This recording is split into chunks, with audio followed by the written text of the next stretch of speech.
Today's topic, and I want to start by asking you a question that I'd like you to answer in the comment section is, do you get excited about underdogs winning, right? Do you get excited when you see someone who doesn't look like they've got the skills to win, they don't look like they've got the strength to win, they don't look like they've got the ability to succeed? Do you get excited by wanting to see them succeed? Is that something that motivates you? And the second question is, do you feel like an underdog in your arena? Do you feel like an underdog in the space of business that you operate in? Do you feel like an underdog in your community? Do you feel like an underdog in your world? Yes or no? Have you felt like an underdog before? Tell me what that feels like. Let me know what it feels like for you to be feeling and living like an underdog. And what are you an underdog in? Are you an underdog in your family? Are you an underdog in your university? Are you an underdog in your business space? Which arena are you playing in, and why do you feel like an underdog? What does it feel like?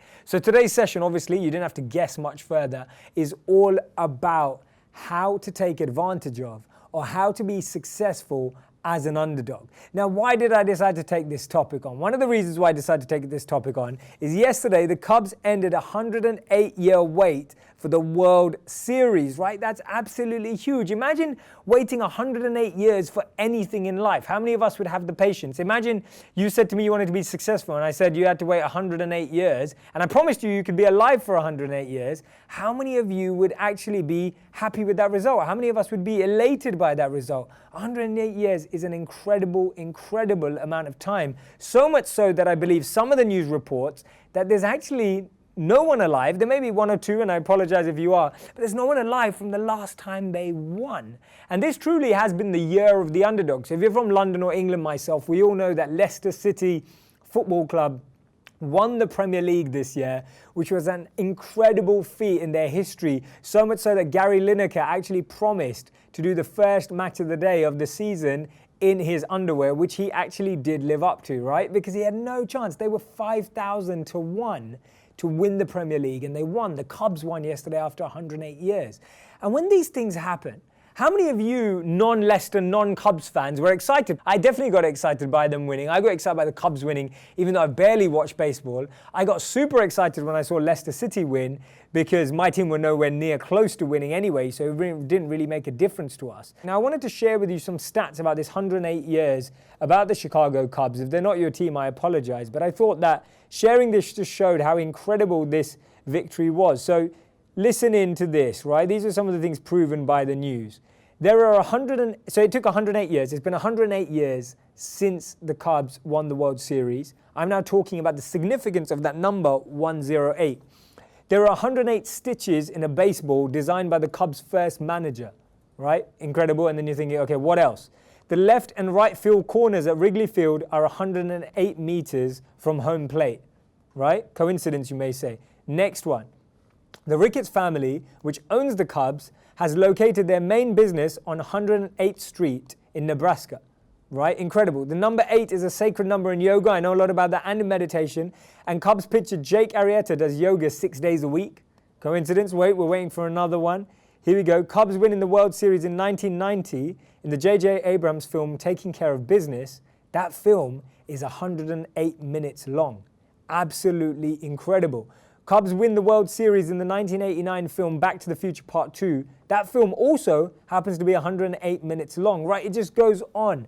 And even more incredible than all of these, the one that I was most startled by, is that there was actually a gentleman in his yearbook in the year 1993 who predicted that the Cubs would win in 2016. He didn't know what to put next to his yearbook picture, so he put the Cubs will win the World Series in 2016. You heard it here first.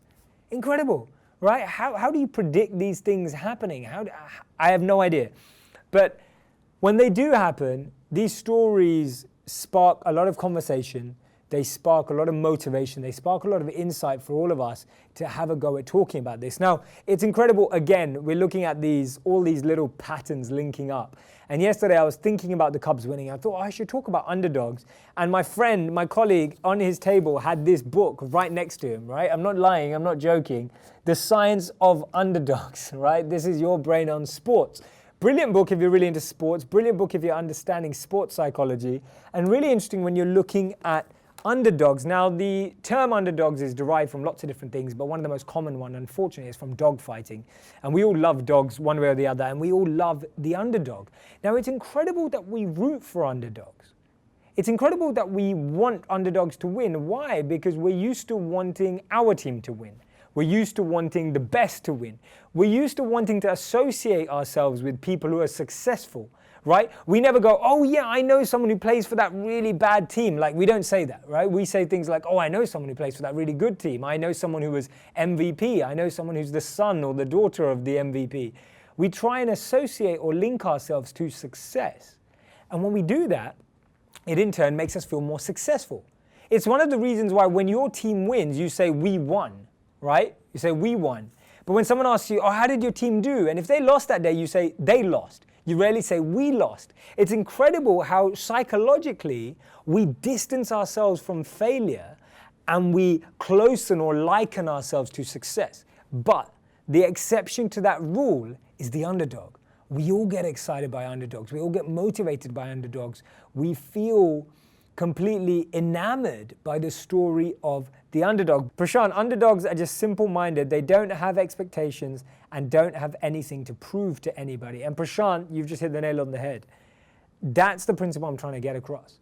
Actually, we should play like champions and train like underdogs. Why?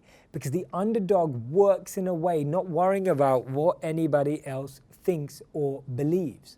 That gives you an edge. It gives you a phenomenal advantage when you're not actually worried about what will people say, when you're not concerned by, am I going to fail? Am I going to look worse?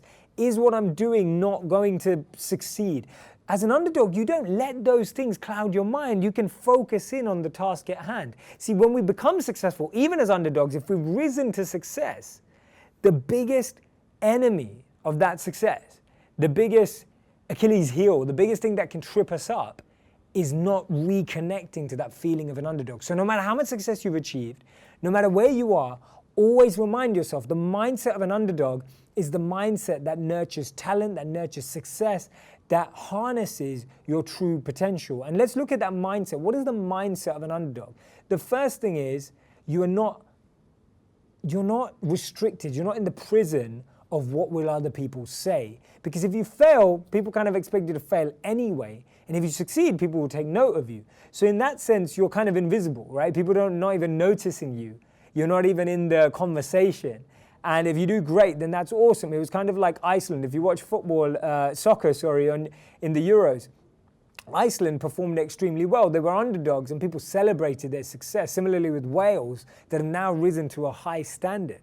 And that's the challenge. When you raise to high standards, when you start succeeding, that's when you've got to start questioning, do you still connect with the mindset of an underdog? The second thing about the mindset of an underdog is that the underdog is totally focused on training and on becoming better, on improving, on learning, on growing. How many times in our lives do we stop wanting to grow and learn and we think the formula we always used will always work and we rely on it and then it stops working, and then again we have this wake-up call and we realize that it's not functioning. It was really interesting. They did this study, and this study is so abstract, but the message it shows is so interesting. These studies were limited to 15 seconds because that was our attention span when they were doing it. So what they showed is they had this hill. I wish I could draw it on the screen right now, but they had this hill, like an animated hill drawn across the screen.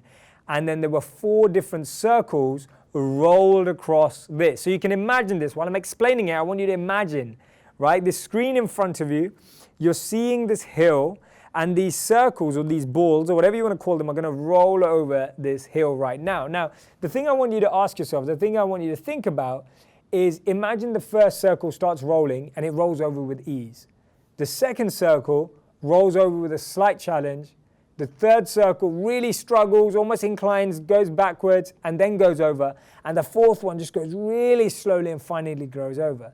They looked at when we felt most rooting, when we felt most energized, when we felt most excited. The circles that struggled were the ones that got our sympathy, that got our love, that got our compassion, that got our energy. And it's so interesting because when we're going through struggles, we almost feel demotivated, but our minds, when we see struggle, actually can use that as great sources of motivation, as great sources of inspiration.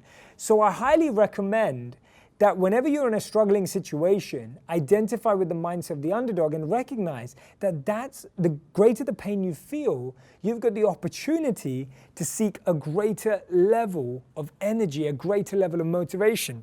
It's incredible. I shared this speech on my social media a couple of days ago, a speech that I'm truly moved and inspired by Matthew McConaughey when he won Best Actor at the Oscars. And I mean, the video's had millions and millions of views. I recommend you take a look at it. It's on my Facebook page. And there's someone who's written a comment and she's talked about how she actually heard that video and that's helped her overcome cancer. And literally so many people have liked that comment. And when I read that, I was truly blown away by it because first of all, the person had the openness and I really commend them and love the fact that they opened up on a Facebook post. But I love to see how people have reciprocated with the fact that this person's actually overcome cancer, right? Which is a phenomenal achievement, a phenomenal journey. And when you're fighting against cancer, you're definitely the underdog, right? But she talks about how she used that speech as a way to gain momentum, as a way to gain insight. I want to give you an example of a soccer player and why always reminding himself he's an underdog. Now, it's underdog while training, right? You play like a champion, you live like a champion, but it's underdog while training. Notice that difference. Now, this soccer player, it's unbelievable. So one of the Welsh soccer players that we were talking about, his name's Gareth Bale. He was once the world record fee in the world. He went off to play for a club called Real Madrid, which is in Spain, naturally. And when he went off to play for them, he said that he turned up to his first training session 3 hours early to impress the coach. How many of you have ever turned up to work 3 hours early, turned up to training 3 hours early, turned up to school or university 3 hours early to impress your teacher? He turned up 3 hours early. That definitely impresses the coach. The thing that blew him away is that when he turned up 3 hours early, there was another player who was already there training, who'd been at the club for 3 years. That player was Cristiano Ronaldo. He was already, even having been at the club for 3 years on into his training sessions, he was still there 3 hours earlier before training started practicing. That's what blew Gareth Bale away. He thought, wow, that's incredible, right? It's an absolutely incredible achievement to still play like that, to still train like that. And that's what I'm trying to get across to you. No matter how successful you feel, no matter how much we grow from being underdogs, actually being underdogs is one of our greatest strengths, right? People will root for us. It will defy rationality. There is more attention when we embrace the feeling of underdog. Maybe you feel like a small fry. Maybe you feel like small fish in a big pond. And rather than letting that get you down, always embrace it. And if you've embraced it in the past, keep applying that philosophy to your life. You're more relatable, right? Remind yourself the year of growth, right? More people will reach out and help you when you're that underdog, and you always portray yourself and feel that you're that underdog, right? Humility wins over everyone, right? When we communicate in a way that we always want to grow, we always want to develop, people feel attracted to that. People want to help that. How many of us have ever wanted to help someone who's really arrogant, right? When was the last time you felt, oh, that person's really arrogant, I want to help them, right? That person's failing, I really want to help them. That person's already really successful, they're successful and they know they're successful and they only talk about their success. Why should I help them? They don't even ask me for help. When do you feel motivated to help people like that? Bilal, I've always felt the underdog since I could form my first memory, but how can I stay motivated? It's that memory that makes you motivated, that connecting with the fact that you're at the greatest advantage level. You're not distracted by lack of focus. You're not distracted by the media, right? The media is not writing about you when you're the underdog. The media is writing about you when you should be winning. That's a much, much bigger challenge. There are so many underdogs out there. You're a select few. You're a rare group of people who are motivated by being underdogs. A lot of the people I speak to will say things like, oh, but I'm the underdog. I don't get noticed. No one's talking about me. I'm still stuck at 50 followers, or things aren't growing for me. Like, we use that as a way of being negative when actually it can be the greatest strength, right? I'm looking out for more of your comments as well. Now, I wanted to share this really interesting part of this article that I read that I think you might quite like. This was actually from a Nike commercial, which I just wanted to read you out the text. It's really interesting. It starts off saying, greatness. It is just something we made up. Somehow we've come to believe greatness is a gift reserved for a chosen few few prodigies, few superstars, and the rest of us can only stand by watching. You can forget that. Greatness is not some rare DNA strand. It's not some precious thing. Greatness is no more unique to us than breathing. We're all capable of it, all of us, right? It's incredible, incredible words. Now, it's from a Nike commercial, which I thought was interesting in itself. But the point is the words matter, right? It says greatness is more unique to us, no more unique to us than breathing. Now, some of us breathe better than others. But that's the point. It's a matter of reconnecting with what that actually means. I hope you guys are really connecting with today's topic. Carly, effort. I feel like I'm totally failing at my new job and I'm getting so frustrated, says Shanika. Shanika, you know what? I'll give you an example. I started a job about 4 years ago now, and I remember the first 2 weeks and I was struggling, right? I hated it. I almost wanted to cry every day when I was going home. I felt like the underdog.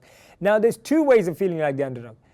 You actually are the underdog and you're working in the wrong space, and you'll always be the underdog because it's not your element. They're not the elements that you need to thrive in. Or you're an underdog because you are just not noticed yet. It's important for you to notice the difference, right? If you're out of your element, you won't thrive. Now, when I talk about thriving, when I talk about element, I talk about there are certain conditions that you perform better in, right? That's when an unnoticed underdog goes on to be a champion. However, if you're operating in an element, in an atmosphere, in an environment where you don't thrive in, you won't be successful no matter how much effort you put in. And a lot of people keep putting in effort into an angle, into a road, into a path. That's not their natural element. They don't grow in that space. Right? I'll give you some basic examples or some basic insights of how you can understand that. One of the most common ones is, let's say, your job involves a lot of numbers, a lot of spreadsheets, a lot of processing. Right? That's not your skill area. No matter how hard you work, you're always going to be up against the wall because you flourished with words, right? So maybe if you go into the words arena, you may be an underdog, but you're more likely to be successful. Really important, Shanika, to notice that. I hope that helps. Margot, I think in my head I can feel like an underdog. Sometimes it makes me feel powerless and unmotivated. I expect more of myself. It's myself that beats up myself, right? I relate to that. How many times are we beating our own selves up? Right? We're not even looking at what anyone thinks. We're beating our own selves up. We're not really looking at what's meaningful, what's working, what's powerful. And we're just beating our own selves up. That happens to a lot of us. How do you avoid that? One way to avoid that is take some time out to work on things that are meaningful. We often beat ourselves up because there's something causing a disruption in our life that's not letting us act in the way we want to. It's not letting us perform at the level we know we can. And for that, you just need to take a break. You need to take a step back. You need to become more conscious. You need to have reflection time so that you can really focus in on that, right? Really think about that, guys. So it's great to be your own critic if, again, constructively critical, right? One of the biggest challenges we have with dealing with other people's criticism is that they have no constructive solution. They have no solution-oriented ideas. They just say how they feel. We do the same with ourselves all the time. Right? We rarely give ourselves constructive feedback. We just say, you're bad. You're not good enough. You're not going to make it. People don't like you as much as they like that person. That's not constructive. That's not going to help you grow. If anything, it's going to demoralize you. It's going to make you feel a lot worse. So similarly, as we want constructive feedback from others, we've got to start giving ourselves constructive feedback. It's a huge struggle point for a lot of people, actually learning to have conversations with yourselves that are constructive, that will actually help you build, that will actually help you grow, right? Kushal, being an underdog makes us enjoy the moment, do the best out there, not focusing on the results. Completely true. That's another challenge. How many of us, when we write something, write a blog, when we do something at work, we work on a project, we're so focused on the result. We're like, is this going to get 100, likes? Is this going to get 2 shares? Are 5 people going to look at it? Whatever it is, right? We're addicted to that result. But I've noticed more often than not that if you focus your heart in on building a product that people can connect with, that's genuine, that's authentic, that really takes into account what people are thinking about, what people's struggles are, really observing challenges, you're more likely going to be able to create a positive result. But it's about loving that process. It's about loving that journey that you're actually focusing in on. Guys, keep your questions, keep your thoughts coming. Juan says, perhaps one shouldn't identify oneself with being the underdog, as it can just be a temporary and when may prevent us from overcoming our shortcomings. You should identify with always being a student, always being a learner. We should be perpetual, eternal learners and students. That's definitely the way to grow. Vani, underdogs don't take things and people for granted. They don't easily forget the pangs of struggle they felt once, and most likely to notice little things and demonstrate appreciation. That's so true. One of the greatest gifts of an underdog is gratitude, right? When you see an underdog win, the first thing they'll do is say who they're grateful to. All these people, they start naming lots of names, right? Because they know what it's taken for them to achieve that. That's a mindset that we should always, always adopt. That's a mindset we should always, always accept. Right? Being an underdog is valuing and being grateful for what we are receiving, right? It's what we are connecting to, being grateful and being thankful and being appreciative and recognizing the difference people are making. Chris J, loving the Facebook Live. Thank you so much. How would you differentiate between how underdogs think the world see them versus how they should be seeing themselves? Brilliant.